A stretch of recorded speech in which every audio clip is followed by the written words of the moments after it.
Grab you a cup of coffee, or in my case for today, tea. And today we are going to be talking about what my 11th graders are doing for movies as literature for 2025 to 2026 school year.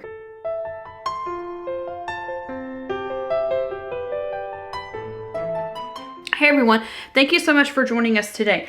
So a couple years ago, when my oldest two were approaching 11th grade, we had decided that let me start back further than that. When we first were introduced to movies as literature, we were told that we could change the topics up. And we were told by a counselor at our umbrella school, you can just change the topics up as you go. And we're like, you know what? Let's try it the first year, and then if it works, let's see about that. So then after that point, we were looking ahead. And the first year we started scheduling out what movies they were going to do, it became easier to just do a PDF. We do sell PDFs that schedule out how to do these in order. And also it's going to be on your screen over here as we go through the list one by one.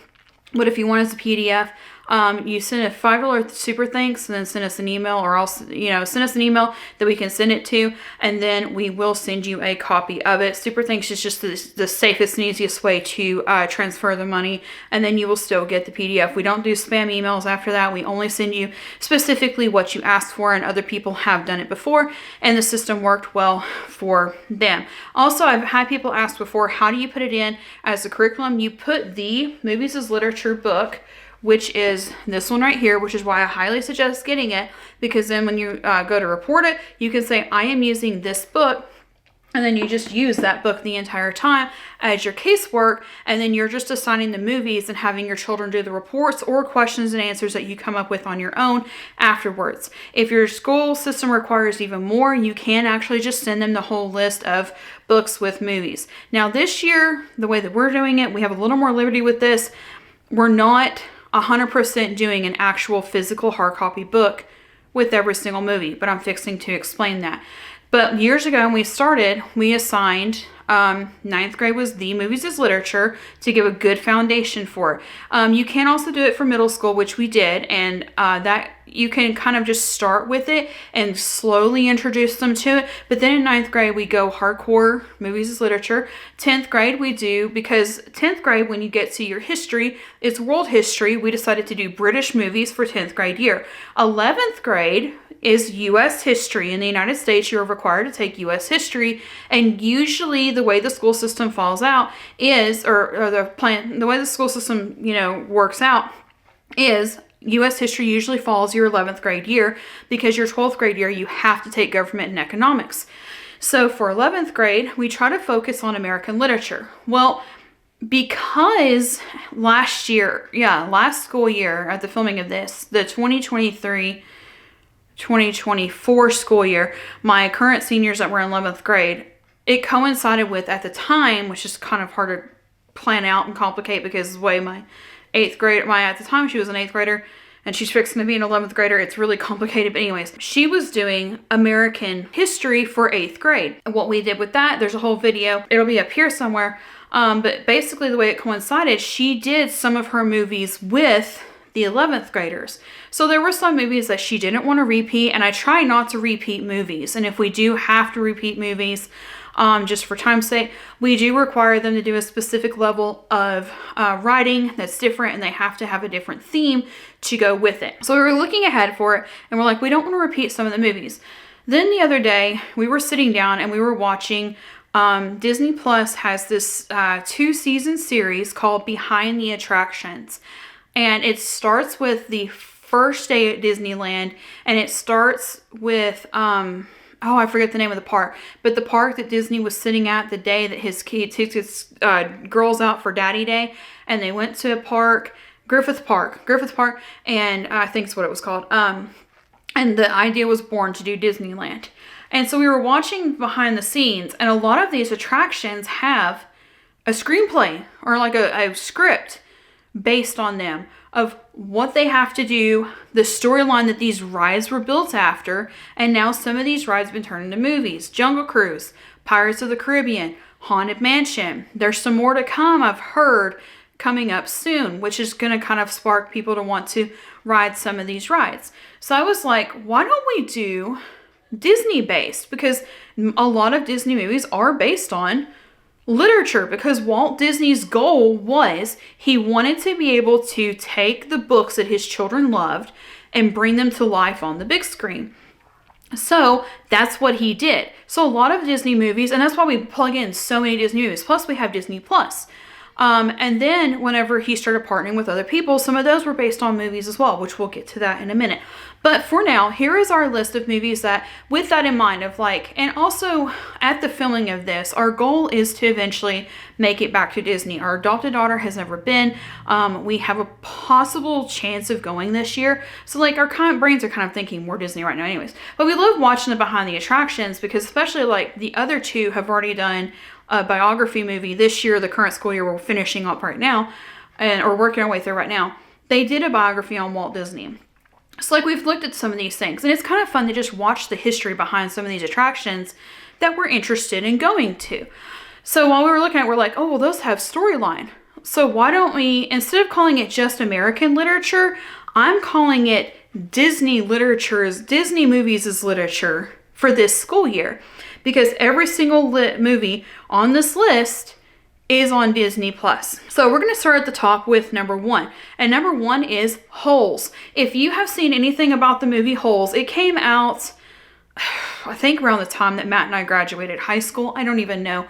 I've seen many critics say they go so close to the book in this movie that many people who are literature enthusiasts love the movie Holes. They prefer to watch the movie Holes versus some of the other Disney ones that were made from book to movie. So that was an absolute must for me, was to put Holes on the list. And we decided to do it number 1 because Holes is like in a hot climate environment, and so we wanted to go ahead and do it. And also, like, spoiler, one of the other things that we love about Holes is that Yzma, which Emperor's New Groove is such an iconic movie. The kids and I are really, really hoping that when they build the villains attraction, they're finally going to do a roller coaster based on Emperor's New Groove in the villains area that they're looking at building. Like, we're really, really hoping that they do. But we love the movie Emperor's New Groove, and we've actually made like the little spinach puffs based on the movie, the ones that Kronk makes in the movie. So she's in the movie Holes. She plays a part in the movie Holes, and it's great. The next one on here is The Liberty Story. So when I was looking at the American literature list and tying it with U.S. history, I was trying to find this old cartoon I remember seeing as a kid of this mouse that worked with Benjamin Franklin. And I can't find the color version that I watched as a kid. But what I found was Walt Disney himself actually put it together. It's in black and white. He pieced together different stories talking about the building of the Liberty Tree in Liberty Square at Disney. I don't know if it was Disney World or Disneyland, but one of them has the Liberty Tree in it. So they call it the Liberty Story. And that one gives also like behind the attraction, but it also gives more of a biography of like things in Benjamin Franklin's life. And so we really love, it's black, like I said, it's black and white. My kids are fine with black and white. But we love like the aspect of both. Like you get the park, but you're also getting Walt Disney himself talking, and you're also getting a fun story to go along with it. The next one on here is Newsies. Now, when we took our Disney cruise in 2017, we had the opportunity to watch Newsies on the screen because they were in between shows during that time. So they were switching from like Aladdin to Beauty and the Beast, but they weren't ready. So on our cruise, instead of getting three Broadway shows, we only had 2. And then one night was the option to watch Newsies. Well, our thought was, well, if we're going to watch a movie on the screen, we could pick something else to do. So we didn't do the Broadway show that night, and it was our pirate night. So we did some character meet and greets instead. So this past year, one of the times we were house sitting, we watched Newsies for the first time because we did like a musical theme night, and we loved it. So it was a different perspective of like that time frame, that Great Depression time era, but it was done in such a fun, clean, musical way, and we're fine with musicals. So we decided to go ahead and add Newsies in as well. The next one on here, like you saw with our recently with our 9th grade one, we changed one up for Pirates Week because Pirates is just a fun topic. We are going to do Pirates of the Caribbean. So I know that the ride itself is based on some historical fiction as well as stories and, you know, things about pirates and sea shanties. But we also do have a book called Piratology. I should have brought it in here with me, that we're going to be reading through at the same time, that also has some history about pirates and their flags and how they chose them. And they also, some of the things you can do, like some hands-on stuff, like practice knot tying and things like that. So we are going to be doing that as well to go with it, but also Pirates of the Caribbean, now that they're a little bit older, is a fun movie to watch. And if we get a chance to go to Disney, we will probably end up riding Pirates Ride, because it was actually one of mine and Matt's favorite rides at Magic Kingdom. The next two on here, again, list here. The next two on here is National Treasure and National Treasure 2. Now, both of these are, I keep using the word, but iconic movies to us, because there's so much rich history in it. Now, I know a lot of it is fiction. There's not, as far as we know, there's not actually a map on the back of the Declaration of Independence, we think. But it is fun to kind of like see through all these history points. Benjamin Franklin being the first person to suggest daylight savings time. And just like historical places that they cover in these movies and talking about all these things. So it just kind of seemed like the right fit. And that was one of the ones that did carry over from the other two, was the National Treasure series. And for some reason, like, I think because of Columbus Day and Thanksgiving, your mind in the fall is more focused on like the historical foundation to the United States. So that's why we chose to do those in the fall. The next one on here, now, I'll preface right here, and I'm just going to drop it because I know this is a controversial issue. Our family doesn't celebrate Halloween. We do go over and help my grandmother hand out candy, which I know some people would consider hypocritical, but we don't dress up like in Halloween costumes. We wear like fall clothes, and we go just because we don't want her to be alone on Halloween. And it's her own personal belief to just hand out candy on Halloween to kids. And then we also give little treats to dogs with permission. We open the bag and show them that, you know, the treats are safe and all that. But we don't personally, we've only gone like trick-or-treating like once in our entire lives. We went to a trunk or treat at a church, and it was because we had a foster son and we were required to. But we're not big Halloween people. We're just not. So they wanted to do the Haunted Mansion, but we didn't want to do it like during Halloween season because, you know. So we're going to be doing it in November instead. Haunted Mansion is just kind of a goofy, fun one to watch. Eddie Murphy is fantastic. I'm talking the older one. Eddie Murphy is a fantastic actor. And also that movie does take you through the storyline that the ride was based on, and Mr. Gracie being named after Gracie, the man who was one of the legendary people who led to the Haunted Mansion being opened. The next one that we chose on here is Jungle Cruise. And Jungle Cruise was a very special pet project of Walt Disney. He wanted to bring to life and bring into the United States for all of these families to see, to be able to experience these rivers from around the world. So there's some historical there. There is some, you know, around the world study, but it's such an iconic ride to Disney. And also there is a script that goes along with it. It's dad puns, it's humor, it's funny. But it also does have like, you know, some aspects to it. But yeah, like honestly for that one, Jungle Cruise itself is based more on like rivers around the world, but it's the history of Walt Disney with the parks is why we're going to be covering that one. The next one is technically, I was wrong. So there's one movie we're taking a break from Disney for the entire year, and we're doing a Charlie Brown Christmas. The reason why we do that one is because Charles Schulz is a legend when it comes to like graphic novels, comics in the United States, more comics than graphic novels in the United States.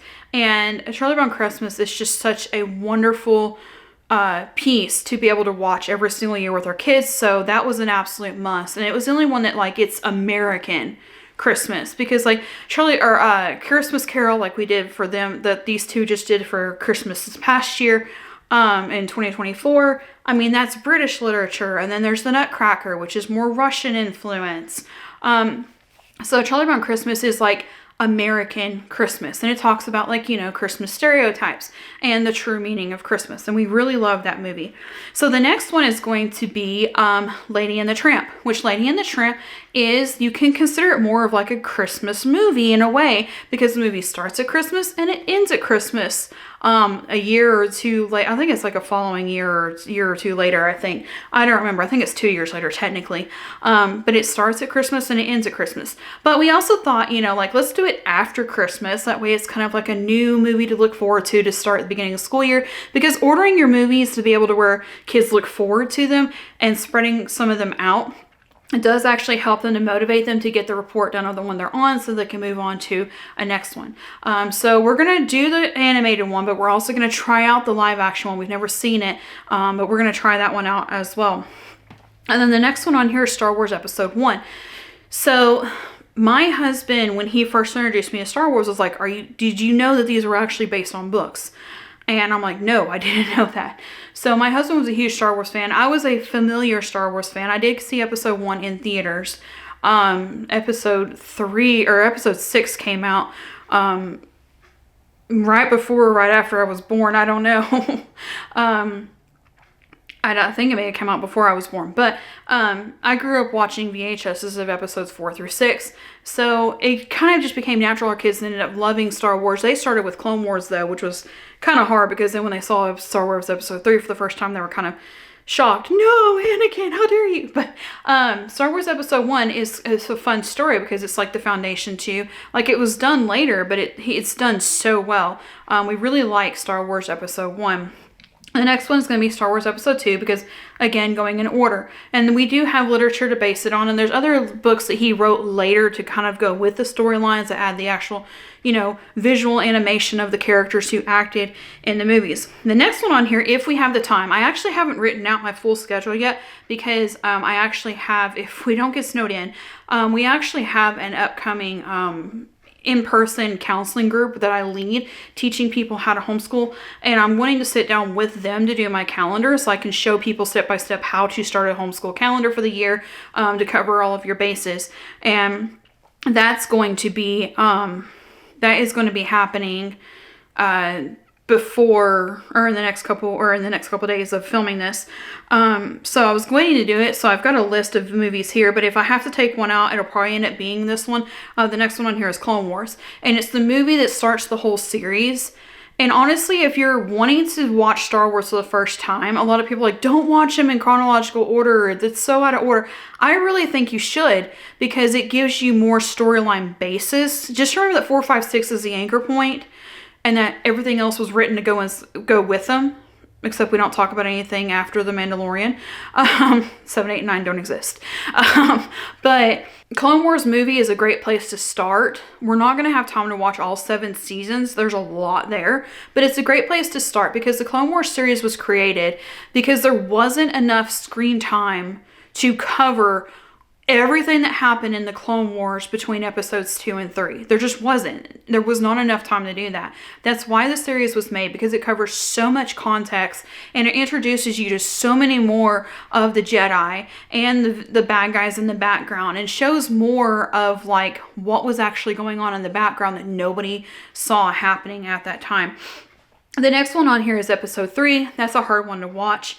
We're going to be watching it close to our the springtime, so that one's, like I said, that one's gonna be kind of hard to watch. It's hard to get through that one, but it's one that you still kind of need it to get through the movie order.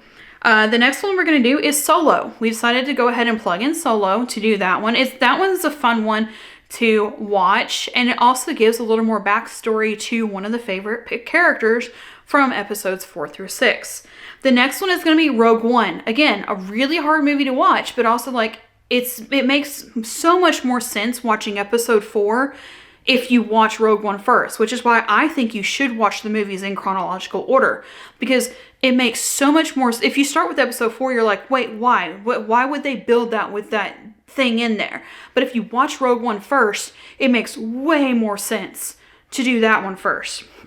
Then the next one is going to be episode 4. And again, it's the first Star Wars movie. I think the ones on Disney Plus, correct me in the comments if I'm wrong, I think the ones on Disney Plus are actually the ones that they redid, because as George Lucas began making films, he got more money and then the technology changed. So he actually reshot, from my understanding, from my husband's side, they reshot all of the movies, and then they did it with the new technology. So I think the ones on Disney Plus do that.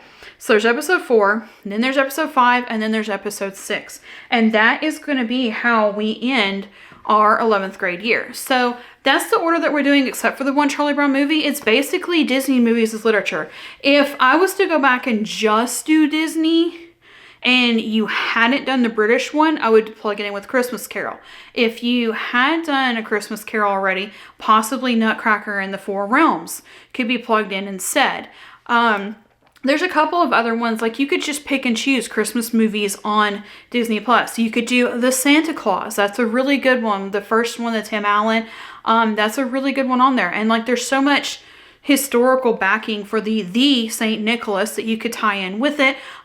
There's all kinds of literature about Santa Claus out there. So there's all kinds of movies you could replace it with if you want to go just Disney Plus. We just chose to go ahead and still do Charlie Brown because we love Charlie Brown Christmas in our family. But that is it for today's video. Thank you to all our members for supporting this content and allowing us to continue making videos. And thank you to every single one of you for liking, watching, positive comments, and subscribing. And we will see you next time.